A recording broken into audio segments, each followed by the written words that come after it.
Welcome into Dolphins Today. I'm Will Scott, and you may be asking, Will, what's up with all the at-home setups you've been doing? Unfortunately, I'm sick. I cannot be in the studio, but that's not going to stop me from making more Dolphins content for y'all. So, you know what would be the best medicine for me? More subscribers. We're in a sub battle right now with Seahawks Today. So if you haven't already, hit that big red subscribe button right now.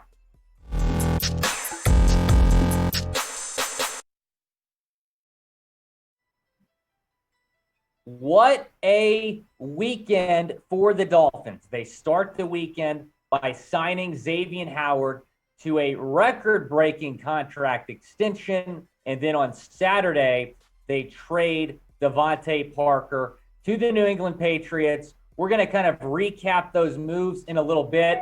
But let's start by talking about Tyrann Mathieu. We obviously have talked about him before on this show as a potential Dolphins free agent target. Here's what Chris Grier, though, said last Monday at the league meetings. We're not pursuing Tyrann. He's a good player. I think he'll be a good addition to whatever team adds him. But no, we're not pursuing him. However, a few days later, this is on Thursday night. We're just now getting a chance to talk about it with all the big moves the Dolphins have made. Jordan Schultz said that the Raiders and the Dolphins are interested in the Honey Badger. But again, this could take some time, and it is pretty clear that Tyrann is taking his time. He's arguably the top free agent left available. He's one of the best safeties in the league, has been that his entire career. Three-time Pro Bowler, three-time first-team All-Pro. Dolphins, one of the many interested teams. The Raiders have been the team that seems to be linked to him the most, maybe as well as the Denver Broncos. But Tyrann Mathieu, surprisingly, has not found a new home. And with the cap space that the Dolphins have cleared up recently, maybe the Dolphins are the sleeper team in the Honey Badger sweepstakes. And I know you're saying, Will, Chris Grier said last week that Tyrann Mathieu will not be a Miami Dolphin. He also said that he expected DeVante Parker to be on the team next season, and he trades Parker a few days later. Things can change and change very quickly in the National Football League. We've seen that time and time again this offseason. That being said, the Dolphins should not prioritize Tyrann Mathieu. There's bigger needs to fill. They're absolutely loaded at safety, loaded at corner. They don't need to add any DBs, I don't think, in free agency. But if you have a chance to get Tyrann, you obviously have to take a look at him. So let me ask you, sign Tyrann Mathieu? I want you to type S if you want to sign him, or type P for pass. I'm typing my P for pass. I would much rather go after a guy like J.C. Treader. Some more Dolphins news. Nik Needham in the last hour has his restricted free agent tender with the Dolphins. Last month, Miami placed a second-round tender on Needham, which basically means as a restricted free agent, if he signs elsewhere and it goes to another team, the Dolphins will receive a second-round pick. He didn't sign elsewhere. He just made it official with Miami, signing his RFA tender. So he's back, and he's a guy that I think has really exceeded all of our expectations, right? Joined the team, is an undrafted free agent, 2019 out of UTEP, 22 starts, 6 interceptions in his first 3 NFL seasons. Great to see Nik back with the team, and he adds to what is a very, very good defensive back room. Speaking of DBs, let's stick on the DB train. Xavien Howard getting paid, signing a 5-year, $75 million contract in 2019. As we discussed, he was not happy with that deal at the time. It made him the highest paid corner in the league. You fast forward a couple years later, even a guy like Byron Jones is making a little bit more money. He requested a trade last July, saying he didn't feel valued or respected. So his new contract is for 5 years, $90 million. So he had 3 years left on his deal. You basically kind of wipe those 3 years, add 2 more, give him a new 5-year contract. And here's the wild part. The last 2 years of that deal, over $50 million, making his APY those 2 years over $25 million, making him the highest paid corner in NFL history. And Miami has continued to spend, right? We've talked about it all offseason. Chris Grier's gone all in. He gave Howard this big extension, brought in Tyreek Hill, making Tyreek Hill the highest paid wide receiver in the league. Cedric Wilson, I think that's a team-friendly deal, as well as Connor Williams. You bring in Armstead. You also add two really good running backs in Chase Edmonds and Raheem Mostert as well. Teddy Bridgewater, you're going to bring him in to be the backup quarterback. And then it was very important to bring Emmanuel Ogbah back. So all of those moves have resulted in Miami spending over $300 million this free agency. But as it comes to Howard, Chris Grier did the right thing. Yes, he had 3 years remaining on his contract, did Howard, but you do not want your star defensive player to be unhappy. Xavien Howard deserves this type of money.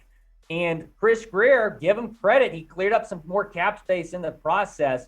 We'll get to that a little bit later on. But I want your thoughts on the Howard contract. If you like it, type your L for like. If you dislike it, type your D for dislike. But based on what I've seen in some of the comments, it seems like you all like the Howard trade, as we discussed the other day.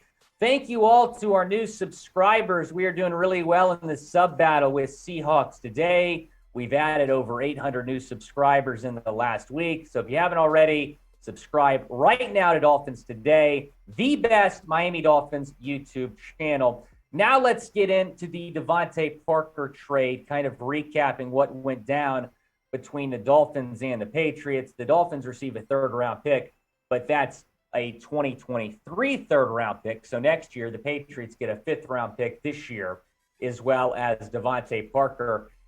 Pretty good value overall, I'd say, for Miami. I mean, keep in mind, they low-key just got more for DeVante Parker than the Browns had to give up for Amari Cooper. So Tom Downey, I'm sorry, man. He's the host of Cowboys Report here on Chat Sports. He was not thrilled when that Amari Cooper deal went down. So overall, a good value for the Dolphins, getting a third-round pick for next year, adding to that wealth of draft picks for 2023. So I want you to grade the trade. Let's go back to school here. Scale of 0 to 100.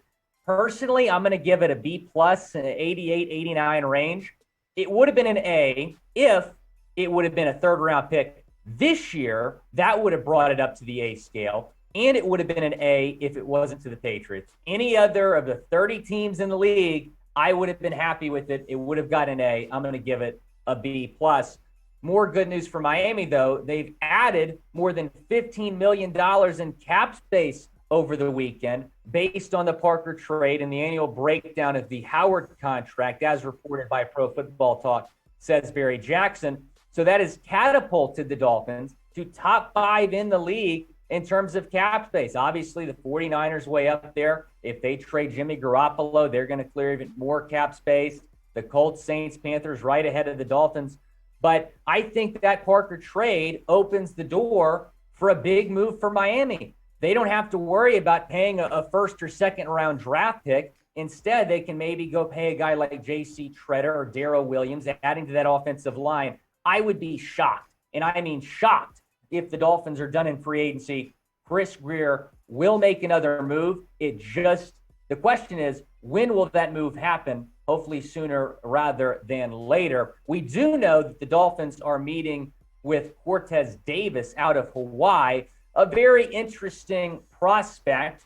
He led the NCAA in 18 passes defended last season. He has in-person meetings as well with the Falcons, Chargers, Giants, Broncos, some other teams. So maybe this is a guy that can be a seventh-round option for Miami. The Dolphins have 2 seventh-round picks. I went ahead and did a quick mock draft earlier this morning. Cortez Davis actually went undrafted.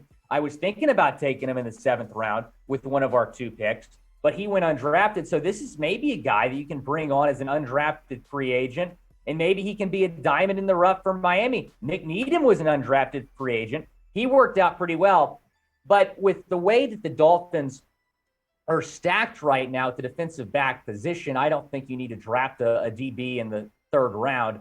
You might, though, target a guy like Cortez later on, maybe in the 7th round. But I think right now what Miami's doing is they're prioritizing undrafted free agents. When you only have for draft picks like the Dolphins do. You are going to look at more guys like Cortez Davis that might be undrafted free agents. Meet with them, get to know them. That way, when they go undrafted, you get pen to paper very quickly.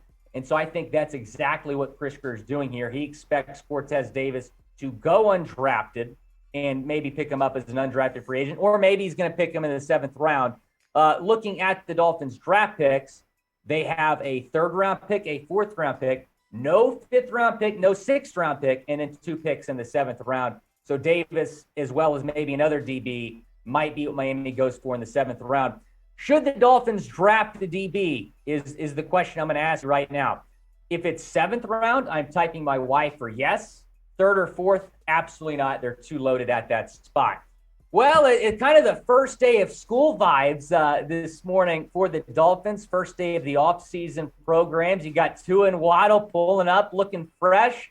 And a familiar face, Cedric Wilson, also in the house, coming to Miami on that new 3-year contract. His buddy from the Cowboys, Connor Williams, also in the building. And Raheem Mostert reunited with his old OC, Mike McDaniel, in the building as well. And then, of course, Cheetah. Cheetah is on the ground in Miami. That is great to see. He's got those little polka dot pants going on. Fresh look for our guy, Tyreek. So here's what to look forward to in terms of the offseason program. You have the program starting today, a voluntary minicamp in about 2 weeks, OTAs in May, June 1 and 2, mandatory minicamp, and then June 3 through the 10th, you have OTAs. And I want to bring up this quote by Jeff Darlington because it gave me goosebumps. This is probably the most electric the Dolphins have been since the Dan Marino era. And let me tell you, Dolphins fans, something special is brewing in Miami. You can feel it. All the moves they've made this offseason, bringing in Mike McDaniel. The culture is changing for the better, and I think something special is on the horizon for our Miami Dolphins. It's going to be a lot of fun to watch. Thank you again for tuning in to Dolphins Today. Please subscribe right now. Dolphins content each and every day. This has been Will Scott. We'll talk to you tomorrow.